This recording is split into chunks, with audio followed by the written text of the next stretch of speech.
Subscribe करें और bell दबाएं ताकि कोई खबर रह न जाए।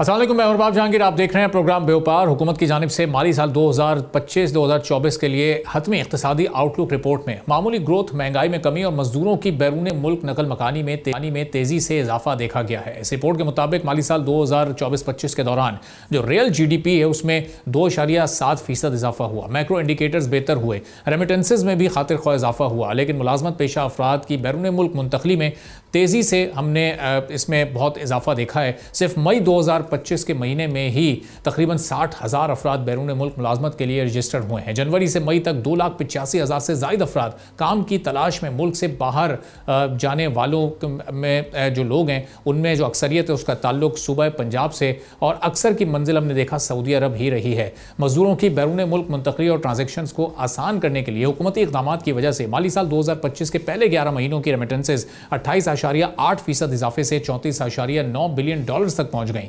सऊदी अरब और UAE से आने वाली रकमों में 20% से ज़ायद का इजाफा हुआ। फिर महंगाई बढ़ने की रफ्तार में मुसलसल कमी जो मई में 3.5% तक पहुंच गई और जून में भी 3 और 4% के दरमियान ही रहने की तवक्को है। पिछले माली साल में महंगाई बढ़ने की रफ्तार हमने 23.41% देखी थी, जो मुस्बत हुकूमती इक़दाम की बदौलत 4.49% तक पहुँच चुकी है। स्टेट बैंक ने पॉलिसी रेट को 11% पर बरकरार रखा, जिस पर उसे शदीद तनकीद का भी सामना रहा। फिर लार्ज स्केल मैन्युफैक्चरिंग की कुछ हम बात करें तो उसमें सालाना 2.3% का इजाफा हुआ, लेकिन माहाना बेसिस पर, मंथली बेसिस पर 3.2% कमी देखी गई। मजमूई तौर पर माली साल के 10 महीनों में लार्ज स्केल मैन्युफैक्चरिंग सेक्टर ने अपने अहदाफ से 1.5% ज़्यादा के मुआहदे कर लिए।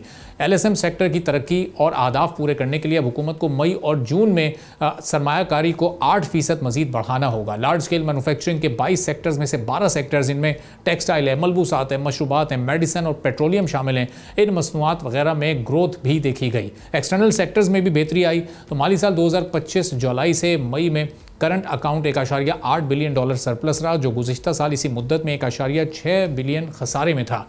एक्सपोर्ट्स में 4% इजाफा हुआ, जो 29 बिलियन डॉलर से ज़ायद रही, लेकिन 11% से ज़ायद 54 मिलियन डॉलर इंपोर्ट्स की वजह से तिजारती खसारा 24 बिलियन डॉलर से ज़ायद तक पहुँच गया, जो पिछले साल के 20 बिलियन डॉलर था।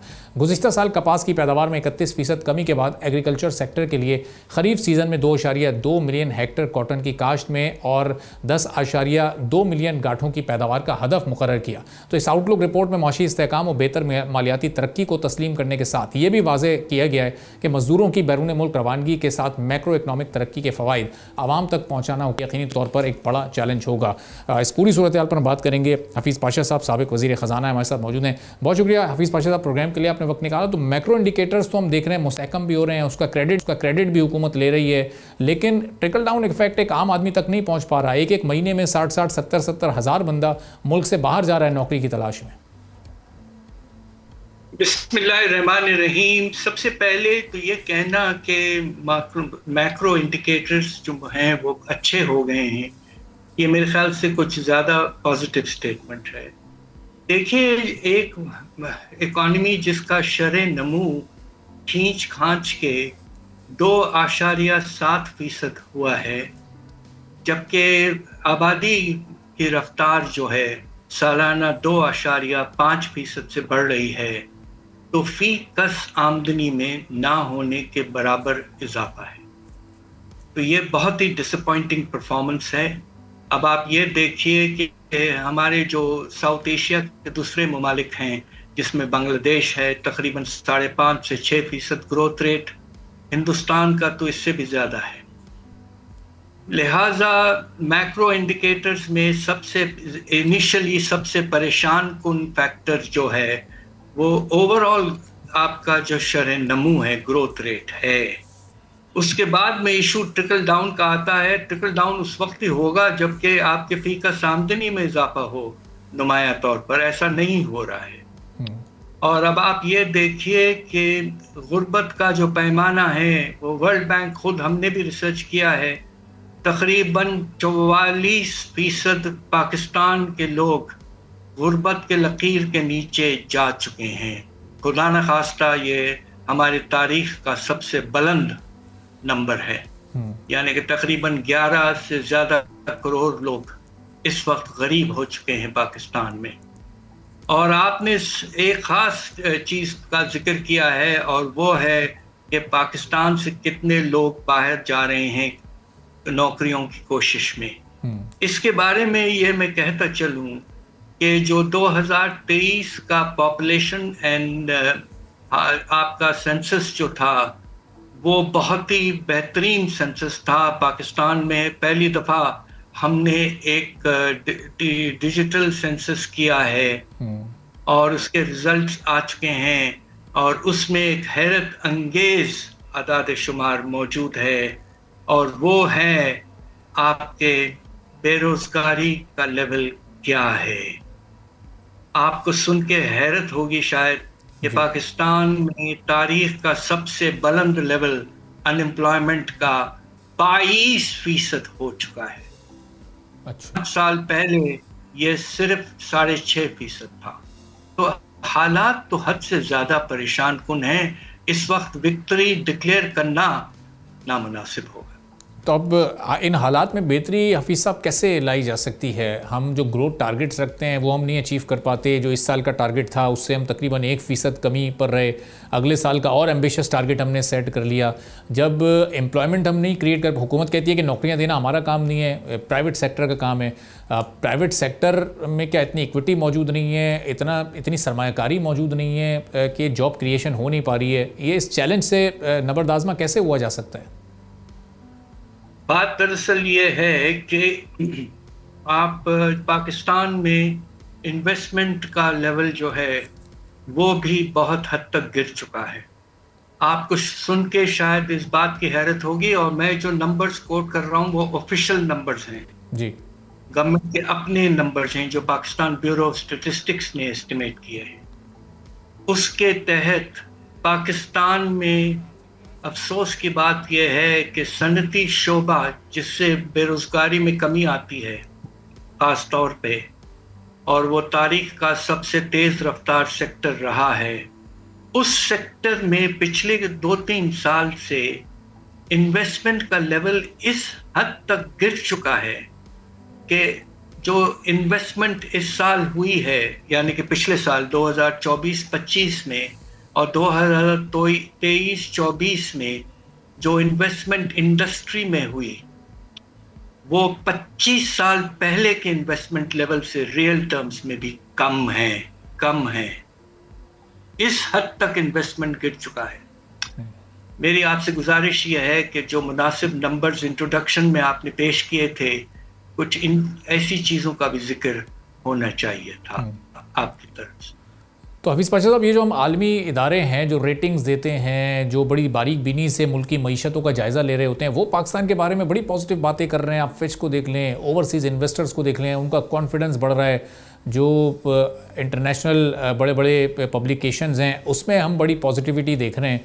तो ये जो सारे नंबर्स हमें आदाद शुमार नेशनल लेवल पर या इंटरनेशनल लेवल पर दिखाई दे रहे हैं, फिर उन पर किस तरह आप तबसरा तज्जिया करेंगे? वो भी तो एक रिपोर्ट्स और बड़ी बारीक बीनी से जायज़ा लेकर फिर चीज़ें सामने रखते हैं। देखिए, पाकिस्तान की रेटिंग जो थी वो CCC के माइनस के तकरीबन लेवल तक पहुंच चुकी थी।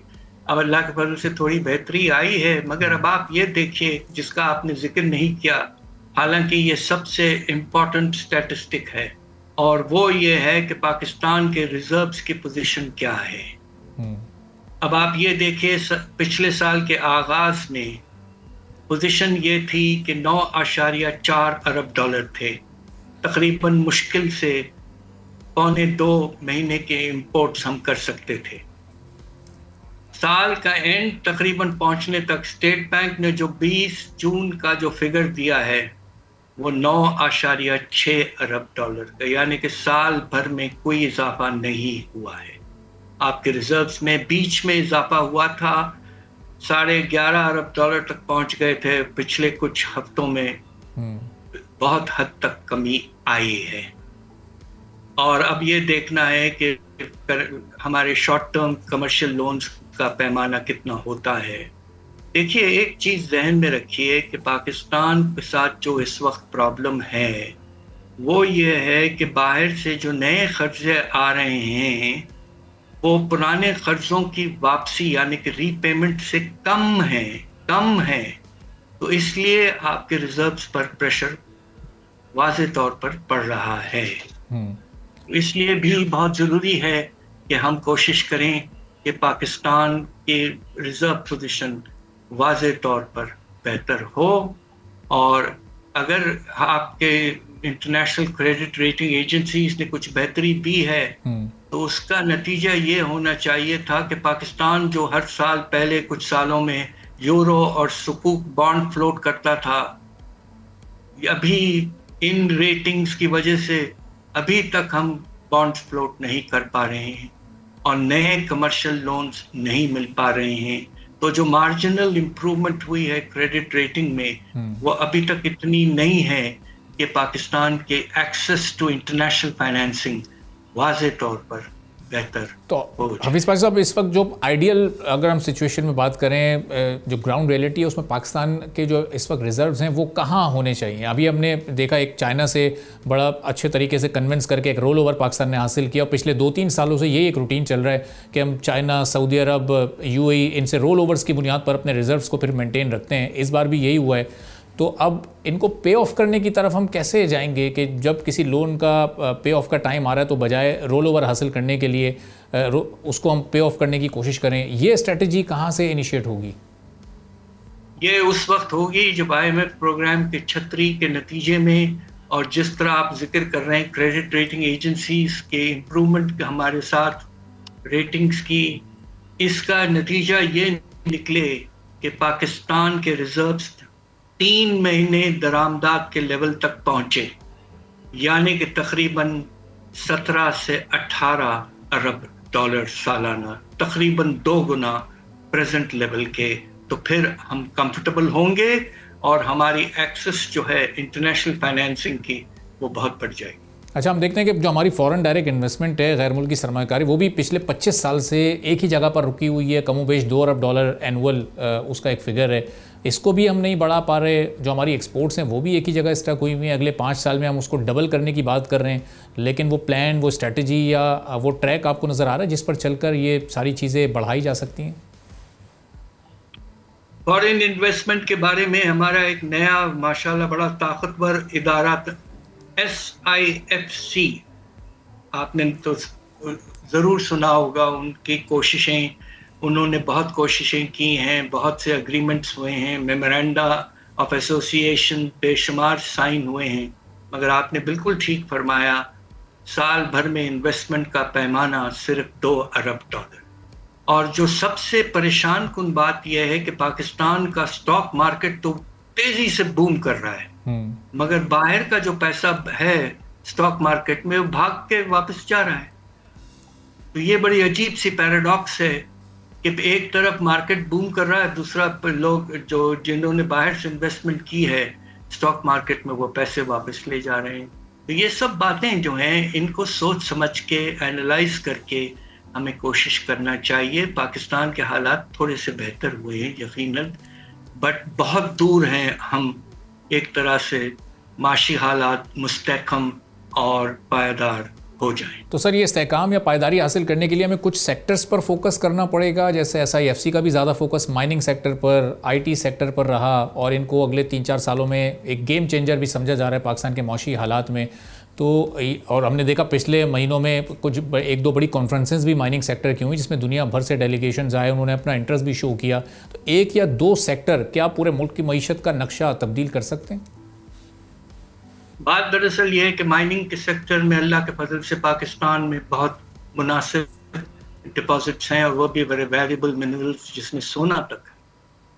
मगर सवाल ये पैदा होता है कि हालात कुछ ऐसे हैं उन इलाक़ों में, ख़ास तौर पे बलूचिस्तान में, जिसमें सिक्योरिटी का पैमाना आ जाता है, और दूसरी तरफ आपको बहुत ही सख्त और बेहतरीन इंफ्रास्ट्रक्चर चाहिए, रास्ते हों वगैरह वगैरह।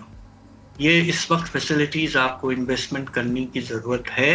तो फिर शायद हालात सिक्योरिटी के और इंफ्रास्ट्रक्चर के बेहतर हों तो मिनरल डिपॉजिट्स की एक्सप्लॉयटेशन अल्लाह के फजल से शुरू होनी चाहिए।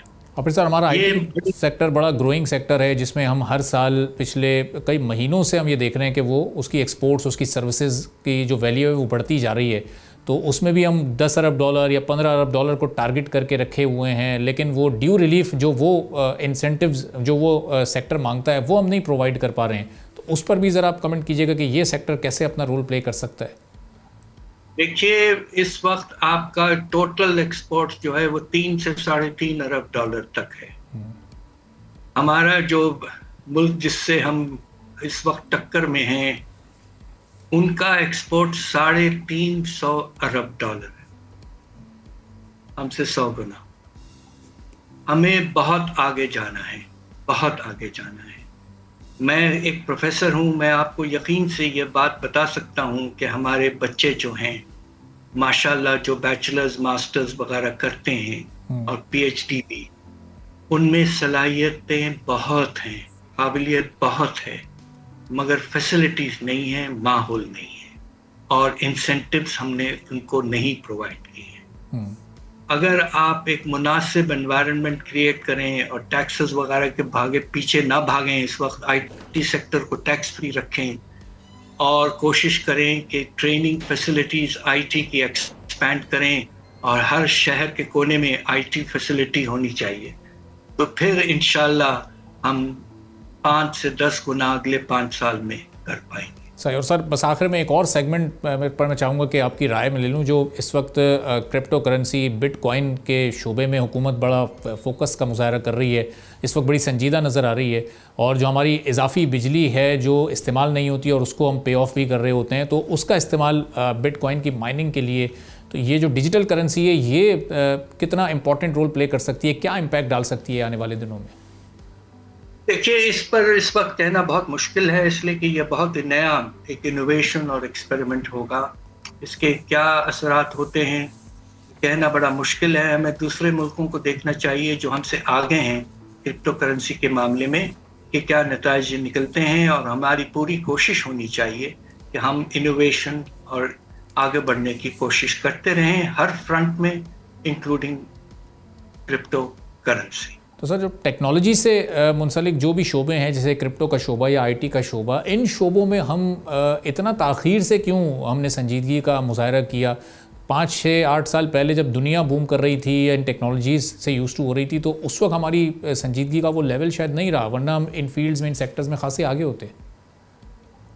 टैलेंट की कोई कमी नहीं थी पाकिस्तान में। विद ऑल ड्यू रिस्पेक्ट्स, उस वक्त की हुकूमतें थीं, वो किसी और चीज़ों पर उनका रुझान था और फोकस एक्सपोर्ट पे, बरामदात पे ख़ास तौर पे नहीं रहा, और उसके नतीजे में आप ये देखिए कि हमारे जो बरामदात हैं पिछले 10-15 साल से, उनमें इजाफे की रफ्तार सिर्फ 3 से 3.5% रही है, और अगर आप 5 साल में डबल करना चाहते हैं उड़ान प्लान के तहत, तो कम से कम 12 से 14% सालाना ग्रोथ रेट की ज़रूरत होगी। उससे हम बहुत दूर हैं, और जब तक इन्वेस्टमेंट नहीं होगी, ख़ास तौर पे सनती शोबे में और टू सम एक्सटेंट एग्रीकल्चर में, तो आपका एक्सपोर्ट ड्राइव जो है, प्रमोशन, वो कामयाब नहीं हो पाएगा अनफॉर्चुनेटली। सर, ये जो स्टॉक मार्केट के नंबर इस वक्त हम देख रहे हैं, ये फिर हमारी इकॉनमी की, इसका मतलब ये रियल पिक्चर या रियल रिप्रेजेंटेशन नहीं है, जो वहाँ पर जो इन्वेस्टमेंट बढ़ रही है और 1,30,000 का इंडेक्स हम अबूर कर चुके हैं? देखिए, विद ऑल ड्यू रिस्पेक्ट, कुछ हद तक हमारा स्टॉक मार्केट माशाल्लाह बड़ा थिन मार्केट है और बड़ा वेल मैनेज्ड है। इससे आगे मैं कुछ कहना नहीं चाहता। अच्छा, चलें। बात बदतरीन है कि आखिरी कह दूं कि अगर इतना अच्छा मार्केट है और बूम कर रहा है, तो क्यों बाहर के जो इन्वेस्टर्स हैं हमारे स्टॉक मार्केट से पैसा निकाल के वापस ले जा रहे हैं अपने मुल्कों को? क्यों ले जा रहे हैं? तो हाफिज़ साहब, ये आप ही इस पर रोशनी डालेंगे ना कि ये क्यों हो रहा है, क्यों ले जा रहे हैं, जब दुनिया की टॉप 3 मार्केट्स में इसका शुमार हो रहा है, तीसरे नंबर पर सबसे ज़्यादा प्रॉफिट देने वाली ये मार्केट बन चुकी है, सिर्फ 2 ममालिक से हम पीछे हैं, तो फिर इन्वेस्टमेंट इसमें से क्यों बाहर जा रही है?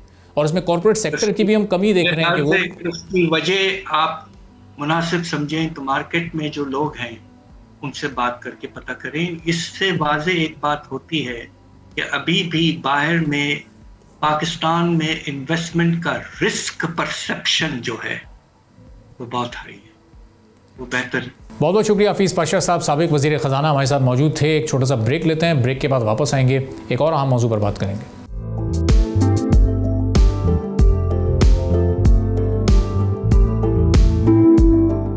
एक बार फिर आपको प्रोग्राम में खुशामदीद कहेंगे। वफाकी बजट में जहां दीगर सेक्टर्स के साथ साथ इंपोर्टेड कॉटन और यार्न 18% GST उस पर लगाया गया है, अब किसान और इंडस्ट्रीज़ इस बात पर जोर दे रहे हैं कि मकामी कॉटन पर से भी टैक्स का मुकम्मल खात्मा किया जाए। कपास की जो मकामी पैदावार है उस पर टैक्स की मुखालफत करते हुए पाकिस्तान किसान इत्तेहाद की जानिब से ये मौक़िफ़ सामने आया है कि मकामी कॉटन प्रोडक्ट्स पर GST से काश्तकार मुतासर होंगे और उनके मुनाफे में भी खातिर ख्वाह कमी वाक़ होगी। पाकिस्तान बिजनेस फोरम ने इंपोर्टेड कॉटन पर टैक्स लगाने की हिमायत करते हुए मुतालबा किया है कि मकामी कॉटन प्रोड्यूसर्स पर अब भी GST लगा हुआ है जो मकामी स्पिनर्स किसानों से वसूल करते हैं। बढ़ती प्रोडक्शन कॉस्ट के बाइस कॉटन के किसानों के लिए काश्तकारी जारी रखना अब खासा मुश्किल होता जा रहा है। मुल्क में रुई की पैदावार 2011-12 में 14.8 मिलियन गांठों से कम होकर 2024-25 में 7.5 मिलियन से भी कम हो गई है और एक्सपोर्ट्स तकरीबन रुक चुकी हैं। माली साल 2010-11 में फी मन कॉटन $5,500 से $6,500 रुपये यानी उस वक्त के डॉलर रेट्स में $70 की फ़रोख्त की जाती थी और रमा साल यानी 2024-25 में जो अभी रिसेंटली ख़त्म हुआ है उसमें फ़ी मन रुई की कीमत $7,600 रुपये यानी तकरीबन इस वक्त ये डॉलर की कीमत के लिहाज से सिर्फ $27 में मिल रही है, जो डॉलर के लिहाज से 250% कमी की निशानदेही करता है। जबकि पैदावारी लागत में बेतहाशा इजाफा हुआ है। गुज़िश्ता 10 सालों में फर्टिलाइज़र की कीमतों में 3 गुना से ज़ायद का इजाफा हुआ। 50 किलो DAP का बैग जो 3,000 में मिलता था अब वो 298% इजाफे के साथ 13,000 रुपये के करीब मिलता है। 50 किलो NP का बैग जो 2100 रुपये में बिकता था अब 284% के इजाफे से 8,000 से जायद में फ़रोख्त किया जा रहा है। यूरिया के 50 किलो बैग की कीमत 1,000 रुपये से जायद थी जो 309% इजाफे से अब 4,000 रुपये से जायद हो चुकी है और SOP का जो 50 किलो का थैला 2,800 रुपये में मिलता था वो 256% बढ़कर 10,000 रुपये में दस्तयाब है। तो फर्टिलाइज़र की कीमतों में मजमूई तौर पर 90% इजाफे ने छोटे और मिडिल कॉटन फार्मर्स को माली तौर पर परेशान कर दिया है। एनर्जी प्राइसेस में इजाफा भी किसानों की परेशानी का एक और सबब है। 2012 में 85 रुपये पर मिलने वाला डीजल अब 2025 में तकरीबन 265-270 रुपये फ़ी लीटर पर पहुंच चुका है। 2012 में बिजली का फ़ी यूनिट निर्ख 4 रुपये का था जो अब 225 में वही यूनिट 42 रुपये का हो गया है। 2010 में कॉटन की चुनाई के अखराजात 100 रुपये फ़ी मन से अब 2025 में बढ़कर 1,000 रुपये फ़ी मन तक जा पहुँचे हैं। तो ये जो इस वक्त इजाफी टैक्सेस हैं वो किस हद तक एक किसान पर असरअंदाज हो रहे हैं और अगर जो इंपोर्टेड कॉटन और जॉन है उस पर 18% जो GST लगा है उससे मार्केट कितना कॉम्पिटिटिव हो जाएगी, इस पर गुफ्तगू करेंगे। और साहब सदर किसान इत्तेहाद के हमारे साथ मौजूद हैं। बहुत शुक्रिया खालिद साहब, प्रोग्राम के लिए आपने वक्त निकाला। अब ये बताइएगा कि 18% GST इंपोर्टेड कॉटन और यार्न पर लगने से जो मकामी फसल है, मकामी काश्तकार है, इसको कितना फ़ायदा होगा? जी बहुत शुक्रिया। पहली बात तो ये कि मैं अर्ज करूंगा कि मैंने 92 में काश्तकारी शुरू की थी और मैं कॉटन ग्रोअर हूँ। 92 में हमारी जो कॉटन प्रोडक्शन थी पाकिस्तान की वो 1,28,00,000 बेल थी और इंडिया था 1,10,00,000 बेल था और उस वक्त हमारे कॉटन बिल का वजन था 170 से 180 kg। आज हमारा वो वजन कम हो के 150 kg है। तो आज हम 1,28,00,000 से हम पहुंच गए हैं इस वक्त। एग्जैक्ट जो फिगर है गवर्नमेंट तो कहती है कि 7.5 मिलियन है लेकिन एक्चुअली 5.2 मिलियन बेल्स हुई थी जो पिछले साल, जो जिनर्स के मुताबिक जिनिंग की जो है गवर्नमेंट अपने वैसे अंदाजे बताती है कि जी वो इतना हो गया तो चोरी हो गई तो फलां हो गया ये वो, पर हम उसको नहीं मानते। और इंडिया चला गया 4 करोड़ पे। वजह बेहतर तरजीहात, रिसर्च बेहतर और कॉस्ट ऑफ प्रोडक्शन। हमारे पास सबसे बड़ा मसला है कि कॉस्ट ऑफ प्रोडक्शन में लेवल प्लेइंग फील्ड नहीं है हमारे पास बिल्कुल रीजन के साथ। अब मुझे 4,300 की यूरिया मिल रही है इंडियन काश्तकार को, पाकिस्तानी रुपीस में 884 रुपए की मिल रही है, उनके इंडियन रुपीस में 268 रुपीस की है वो। अच्छा, वो पाकिस्तान रुपीस में 884 रुपए की बनती है जी।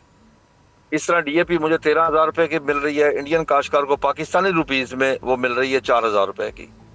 मुझे बिजली का यूनिट इस वक्त को 42 से 50 रुपए तक मुझे पड़ता है, इंडियन काश्तकार को पंजाब में बिजली फ्री है डेली। इसी तरीके से डीजल उनको कंसेशन रेट पे मिलता है, पेस्टिसाइड पे हेवली सब्सिडाइज है, तमाम। फिर रिसर्च पे उनकी इन्वेस्टमेंट है बहुत ज्यादा। पाकिस्तान में सबसे जो बड़ा मसला हमारा है वो रिसर्च का है। हमारा जो रिसर्च का बजट है वो एग्रीकल्चर की GDP का 0.18 है। ब्राजील ने क्यों चंद सालों में तरक्की की कि उसका जो रिसर्च का बजट है वो 1.75 है, हमसे कई सौ गुना उनका ज्यादा है इस वक्त बजट। यही वजह है कि दुनिया में छा गया है। फिर पाकिस्तानी काश्तकार का इस वक्त जो हमारा सबसे बड़ा मसला है कि एक सिर्फ कपास नहीं, तमाम फसलों में काश्तकार को नुकसान हो रहा है, उसको पैदावारी लागत उसको वापस नहीं मिल रही। हम चीख के पुकार रहे हैं कि 15 साल पहले भी कपास का यही रेट था, आज भी वही रेट है, डॉलर्स में वो रेट 1/3 रह गया है, लेकिन हमारी पैदावारी लागत भी बढ़ गई है, रेट हमारा कम हो रहा है दिन ब दिन। इस तरह बाकी फसलों में काश्तकार को नुकसान हो रहा है। अब आगे काश्तकार बर्दाश्त नहीं कर सकता कतई तौर पे। मैंने ये ऐलान किया है अपनी प्रेस कॉन्फ्रेंस में 3 दिन पहले कि पाकिस्तान में अब काश्तकार कपास काश्त नहीं करेगा, गंदम काश्त नहीं करेगा। गंदम में आप देखिए हमारे साथ जुल्म की इंतहा, जुल्म क्या हुआ जी कि हमारी कॉस्ट ऑफ प्रोडक्शन थी 3400 रुपया और हमें रेट मिला 1900, 2000, 2100 रुपया। फिर सबसे बड़े हमारे जख्मों के ऊपर जब पंजाब हुकूमत ने नमक छिड़का कि बार बार ऐलान किया जी देखें जी हमने रोटी सस्ती कर दी, आटा सस्ता, भी किसके मौशी कत्ल के ऊपर? एक गरीब जो 1 एकड़ 2 एकड़ 5 एकड़ 10 एकड़ का काश्तकार है उसके मौशी कत्ल के ऊपर कि काश्तकार को उसकी कॉस्ट ऑफ प्रोडक्शन ना मिली। अब देखना यह है कि होगा क्या आइंदा।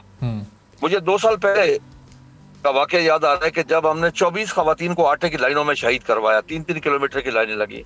अब अगले साल मुझे वो लाइनें 10-10 किलोमीटर की नजर आ रही है।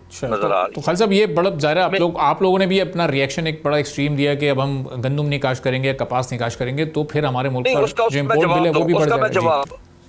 उसका मैं जवाब दूं। उसका जवाब ये है जी, हम पागल थे पहले जो हम एहतजाज करने निकल पड़ते थे, सड़कें बंद करना, ये वो करना। मैं कहता हूँ गलत है। हमने अब सबक सीखा है। क्लर्क हड़ताल करता है, कलम छोर हड़ताल करता है, ताजर करता है, शटर डाउन हड़ताल करता है, सनतकार करता है, अपनी इंडस्ट्री बंद करता है। तो हम बजाय इसके जाके रोड धूप में बैठे, गर्मी में बैठे, शेलिंग बर्दाश्त करें, पुलिस के लाठीचार्ज बर्दाश्त करें, उससे बेहतर है कि हम अपने घर बैठे अपनी काश को कम कर दें। हमारे पास देखे ना, अगर हम काश करना चाहें भी तब भी नहीं कर सकते जब हमारे पास उसके लिए बैलेंस यूज ऑफ फर्टिलाइजर करने के लिए हमारे पास पैसे नहीं होंगे। हुकूमत एक चीज को नहीं देख रही। इस वक्त मैं आपको अलार्मिंग पोजीशन बता दूं जी, काश्तकारी के लिए 2 चीजें बड़ी इंपॉर्टेंट है, एक पानी और दूसरी जमीन है जी। पानी में शदीद कमी आ रही है और जमीन में इस वक्त पूरे पाकिस्तान में 99% एरिया पे ऑर्गेनिक मैटर 0 हो चुका है। हमारी जमीन बांझ होती जा रही है, उस तरफ कोई भी नहीं सोच रहा। हम बैलेंस यूज ऑफ फर्टिलाइजर नहीं कर रहे। ये सब अगर काश्तकार के पास पैसे नहीं है तो सूरत हाल ये है कि आपका यूरिया का जो इस्तेमाल है वो बहुत कम हो गया, नाइट्रोजन का इस्तेमाल 13 लाख टन फालतू पड़ी है। पिछले साल हमने 2 लाख टन बाहर से इंपोर्ट भी की थी, तब भी यूरिया खाद नहीं मिल रही थी। 1500 2,000 रुपए तक बैग ब्लैक हो रहा था। इसी तरह फास्फोरस के इस्तेमाल में 20% कमी आई है, पोटाश का इस्तेमाल ही नहीं हो रहा। अगर हम बैलेंस यूज ऑफ फर्टिलाइजर नहीं करेंगे, अपनी जमीन का तज्जिया करवा के उसका इलाज नहीं करेंगे, जमीन मां है जी।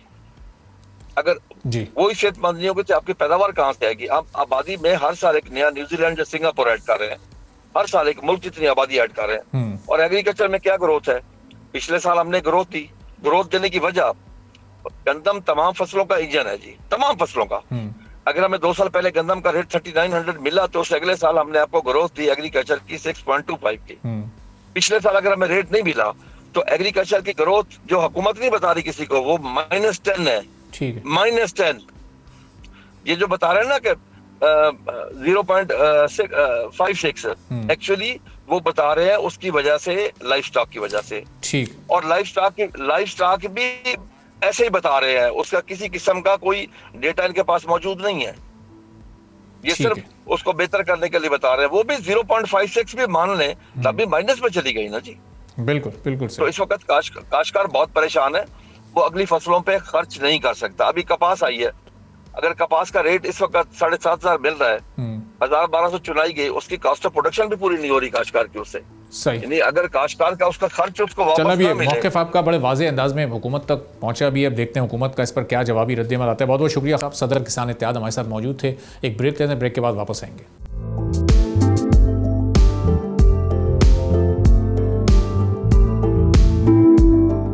एक बार फिर आपको प्रोग्राम में खुशामदीद कहेंगे। हुकूमत ने कराची समेत मुल्क भर में बिजली की एक जैसी कीमत नाफिज करने के लिए national electric power regulatory authority यानी नेपरा से रुजू कर लिया है। अब हुकूमत ने बजट में पावर सेक्टर के लिए 1.19 खरब रुपए सब्सिडी में 13% कमी भी की है, जो कि बड़ा ही एक खुशाइंद इक़दाम है। और इसको कम करके अब 1.03 खरब रुपए कर दिया गया है। और नेपरा भी डिस्कोस के लिए एवरेज टैरिफ 35.50 रुपए फ़ी यूनिट से कम करते हुए 34 रुपए फ़ी यूनिट मुकर्रर किया किया था। अब मुल्क भर में बिजली की एक कीमत मुकर्रर करने के लिए हुकूमत ने नेपरा टैरिफ कवायद 1998 के रूल 17 के तहत ये दरख्वास्त जमा कराई है। नेपरा एक्ट की दफ़ा 31 की शेख 4 के तहत नेपरा को यह इख्तियार हासिल है कि वो सरकारी डिस्कोज यानी जो कंपनीज बिजली को तकसीम करने का काम सरंजाम देती हैं उनके लिए मुश्तरका हिसाबात की बुनियाद पर एक जैसा टैरिफ मुकर्रर करे ताकि सार्फिन के मफादात का तहफ़्फ़ुज़ भी किया जा सके। नेपरा समात में वफाकी हुकूमत की यकसा टैरिफ, सब्सिडी और रेट रैशनलाइजेशन की दरखास्तों पर गौर किया जाएगा। हुकूमत के मुताबिक टैरिफ में रद्दोबदल का मकसद इजाफी आमदन हासिल करना नहीं बल्कि आईनी और पॉलिसी तकाज़ों के मुताबिक मुल्क भर में बिजली की कीमतों में यकसानियत पैदा करना है। अब दूसरी तरफ पावर डिवीजन के बुनियादी टैरिफ में कमी की तजवीज़ के मुताबिक घरेलू सार्फिन के लिए बिजली के बुनियादी टैरिफ में ₹1.15 कमी होगी, जबकि सार्फिन के लिए ज़्यादा से ज़्यादा टैरिफ 48.84 से कम होकर 47.69 रुपये रहेगा। लाइफलाइन सार्फिन यानी वो सार्फिन जो 50 यूनिट इस्तेमाल करते हैं उनके लिए ₹3.95 फ़ी यूनिट, 51 से 100 यूनिट वाले सार्फिन के लिए कीमत ₹7.74 फ़ी यूनिट होगी। फिर 100 यूनिट तक का जो टैरिफ है वो 1.15 रुपये कमी से ₹10.54, फिर 101 से 200 यूनिट तक जो कीमत है वो ₹13.10 फ़ी यूनिट होगा। 100 यूनिट तक नॉन प्रोटेक्टेड सार्फिन का टैरिफ ₹22.44, 101 से 200 यूनिट तक का टैरिफ ₹1.16 कमी से ₹28.91, 201 से 300 यूनिट तक का जो टैरिफ है उसमें कमी होगी ₹1.16 और ये ₹33.10 पर पहुंचेगा। 301 से 400 यूनिट तक का टैरिफ ₹1.16 कमी से ₹37.99 का होगा। 401 से 500 यूनिट तक का जो टैरिफ है उसमें जो कमी आएगी वो है ₹1.14 और ₹40.22 तक ये पहुंच जाएगा। फिर 501 से 600 यूनिट तक का टैरिफ ₹1.16 कम होकर ₹41.62 पर आ जाएगा। 601 से 700 यूनिट तक का जो टैरिफ है उसमें ₹1.16 कमी आएगी और वो ₹42.76 का हो जाएगा। और 700 यूनिट से ज़्यादा का टैरिफ उसमें ₹1.15 कमी से ₹47.69 इसकी जो कीमत है वो सार्फिन को अदा करनी पड़ेगी। तो अब पूरे मुल्क में एक जैसे टैरिफ के लिए दरख्वास्त नेपरा की जानिब से दी गई है। कितना इम्पैक्ट ये नेपरा को दी गई है दरख्वास्त, तो ये कितना इम्पैक्ट क्रिएट कर सकेगी, इस पर हम गुफ्तगू करेंगे। खालिद वली साहब एनर्जी एक्सपर्ट हैं, हमारे साथ मौजूद हैं। खालिद साहब बहुत शुक्रिया प्रोग्राम के लिए, आपने वक्त निकाला। अब ये जो हम देख रहे हैं कि अब यकसा टैरिफ पूरे मुल्क में, इसकी इस वक्त कितनी इंपॉर्टेंस है, चूँकि हम देख रहे हैं कि कराची का टैरिफ अलग है, बाकी पूरे मुल्क के टैरिफ अलग हैं, तो ये कितना इम्पैक्ट इस वक्त क्रिएट कर सकता है नेपरा का जो भी फैसला होगा? जी देखिए, मैं नेपरा एक्ट को अगर देखें, आप नेशनल इलेक्ट्रिसिटी पॉलिसी को अगर देखें, प्लान को देखें, तो मुल्क में यूनिफॉर्म टैरिफ ही है। सभी डिस्ट्रीब्यूशन कंपनीज जो है वो एक ही रेट पे इलेक्ट्रिसिटी प्राइस चार्ज करती है। आपका रिफॉर्म ये होना चाहिए था कि ये प्राइस जो है, जैसे आपकी दीगर मार्केट्स में प्राइस रीजन के हिसाब से डिफरेंट होती है, रिकवरी कॉस्ट के हिसाब से डिफरेंट होती है, तो डिस्ट्रीब्यूशन कंपनीज अगर डिफरेंट कॉस्ट चार्ज करें तो वो शायद एक बड़ी ब्रेकिंग न्यूज़ होती। अभी तो ये बिल्कुल स्टेटस को की तरह ही चल रहा है। इसमें ये होता है कि आप वो डिस्ट्रीब्यूशन कंपनीज जो एफिशिएंटली परफॉर्म कर रही हैं, अपने रिकवरी जो है वो रेशो को उन्होंने अच्छा रखा हुआ है, इम्प्रूव कर रही हैं, वो क्रॉस सब्सिडाइज करती हैं या हुकूमत सब्सिडी देती है उन डिस्ट्रीब्यूशन कंपनीज को जो इनएफिशिएंट डिस्ट्रीब्यूशन कंपनीज हैं, और फिर क्रॉस सब्सिडीज के थ्रू, टैरिफ डिफरेंशियल सब्सिडीज के थ्रू आप एक लेवल ऑफ जो टैरिफ है मुल्क में यूनिफॉर्म टैरिफ रखते हैं। उससे ये होता है कि खासकर कैस्को चूंकि वो थोड़ी सी इनएफिशिएंट डिस्ट्रीब्यूशन कंपनीज हैं, वहाँ के सार्फिन को भी वही रेट मिलता है जो इस्लामाबाद और लाहौर के सार्फिन को मिल रहा है। तो उससे इक्विटी तो स्टैब्लिश होती है, लेकिन जो एफिशिएंसी का कंपोनेंट है वो इग्नोर हो जाता है। तो हुकूमत को शायद उस सेंस में थोड़े से रिफॉर्म की ज़रूरत होगी कि सब्सिडीज़ को जो है वो दर्जा ब दर्जा कम करते जाएँ और एफिशिएंसी लेके आते जाएँ। हुकूमत का प्लान यही लग रहा है कि वो शायद प्राइवेटाइजेशन के बाद भी इसी मॉडल को फॉलो करेंगे। तो शायद ये एफिशिएंसी के लिए तो ठीक नहीं है, लेकिन मुल्क में इक्विटी रखने के लिए ठीक है। लेकिन जब भी आप मार्केट बेस्ड अप्रोचेस की बात करते हैं या कंपटीशन की बात करते हैं, तो फिर आपको कम्पीट करवाना होता है, और कम्पीट करने का मतलब है कि अगर एक डिस्ट्रीब्यूशन कंपनी अच्छा परफॉर्म कर रही है तो वो कम प्राइस चार्ज कर सकती है अपने कंज्यूमर से, ताकि वो अट्रैक्ट कर सके कंज्यूमर्स को। तो शायद हमें ग्रेजुअली उस मॉडल पे मूव करना होगा। अच्छा, अब ये सब्सिडी में जो कमी आई है 1190 अरब से अब ये कम करके इसको 1036 अरब किया गया, तो ये इसका मतलब ये है सब्सिडी कम होने से क्या टैरिफ में कुछ मामूली सा इजाफा होगा या टैरिफ में वो ठहराव बरकरार रहेगा जो हुकूमत की इस वक्त कोशिश है? देखिए, ये बड़ा खुशाइंद है। हुकूमत ने बड़ी हार्डवर्क किया है इस पे कि उन्होंने बोर्ड्स चेंज किए डिस्ट्रीब्यूशन कंपनीज के, खासकर जो लॉस मेकिंग कंपनीज थी। बेशक वो अभी भी लॉस में है, लेकिन वो जो आपकी नुकसान का जो एक वो स्पीड थी, जिस रफ्तार के साथ आपका जो नुकसान बढ़ रहा था, उसमें कमी आ गई है और वो कम होता जा रहा है। तो अभी भी हमने बिलियंस ऑफ रुपी की जो डिस्ट्रीब्यूशन कंपनीज के लॉसेज हैं उनको कम किया है। ऑल्दो स्टिल वो लॉस में है, लेकिन आपने लॉस की रफ्तार को, स्पीड को कम कर लिया है। तो ये खुशाइन चीज़ है और ये रिफ्लेक्ट होगा हमारे सर्कुलर डेट पे भी रिफ्लेक्ट हो रहा होगा और ये टैरिफ को स्टेबलाइज करने में भी रिफ्लेक्ट हो रहा होगा। दूसरी चीज़, जितने जितने आपकी रिकवरी रेशियो बढ़ती जाती है या आपके लॉसेस कम होते जाते हैं डिस्ट्रीब्यूशन कंपनीज में, खासकर वो डिस्ट्रीब्यूशन कंपनीज जो कि इनएफिशिएंट डिस्ट्रीब्यूशन कंपनीज हैं, तो ये जो सब्सिडीज का बोझ है ये भी कम होता जाएगा। तो अगेन आपने अपनी इलेक्ट्रिसिटी पॉलिसी में, प्लान में लिखा हुआ है कि आपको टैरिफ डिफरेंशियल सब्सिडीज को आहिस्ता आहिस्ता खत्म करना है। और अगर आप IMF के प्रोग्राम्स को भी देखें तो वो भी क्रॉस सब्सिडाइजेशन को, खासकर वो जो हाई कंजम्पशन कंज्यूमर्स हैं वो सब्सिडाइज करते हैं, क्रॉस सब्सिडाइज करते हैं प्रोटेक्टेड कंज्यूमर्स को, उसको भी खत्म करने की बात करती है। तो हुकूमत को इक्विटी को सामने रखते हुए एफिशिएंसी को भी जो है वो इंश्योर करना होगा, तब जाके आप एक इंटीग्रेटेड वे में अपने एनर्जी सेक्टर को, खासकर डिस्ट्रीब्यूशन सेक्टर को ठीक से चला सकें। तो खालिद साहब, इस वक्त एक राइट ट्रैक पर आप ये सारा प्रोसेस महसूस कर रहे हैं कि ये समत इस वक्त दुरुस्त है, या इसको मजीद थोड़ा सा तेज़ करने की ज़रूरत है? चूँकि लाइन लॉसेस का बहुत ज़्यादा बोझ है, नॉन रिकवरीज का बहुत ज़्यादा बोझ है, तो इस बोझ को बहुत स्पीड के साथ कैसे कवर अप किया जा सकता है, या ये एक बहुत ही लॉन्ग टर्म प्रोसेस है? ये देखिए, लॉन्ग टर्म प्रोसेस होगा ये, और हुकूमत को चाहिए कि वो पॉलिसी कंसिस्टेंसी रखे इस चीज़ में। पाकिस्तान का प्रॉब्लम ही ये रहा है कि हम हमेशा शॉर्ट टर्म सॉल्यूशंस की तरफ गए हैं, और उन शॉर्ट टर्म सॉल्यूशंस की वजह से, क्योंकि वो हाफ कुक्ड मेजर्स होते हैं, उसकी वजह से कोई ना कोई एक और प्रॉब्लम जो है वो खड़ा हो जाता है आपके सामने, और वो शायद पिछले प्रॉब्लम से बड़ा होता है।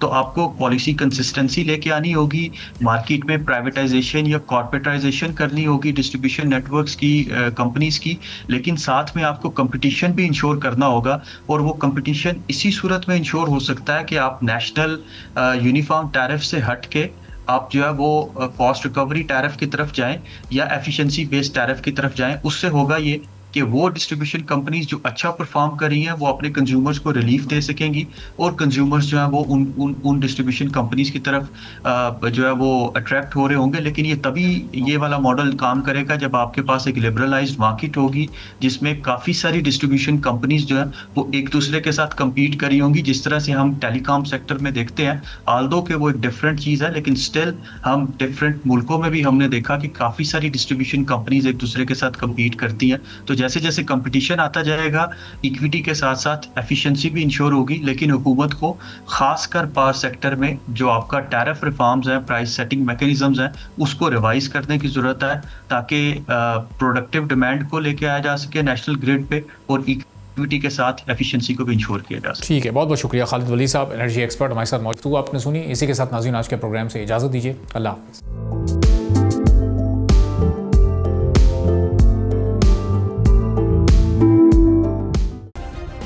सब्सक्राइब करें और बेल दबाएं ताकि कोई खबर रह न जाए।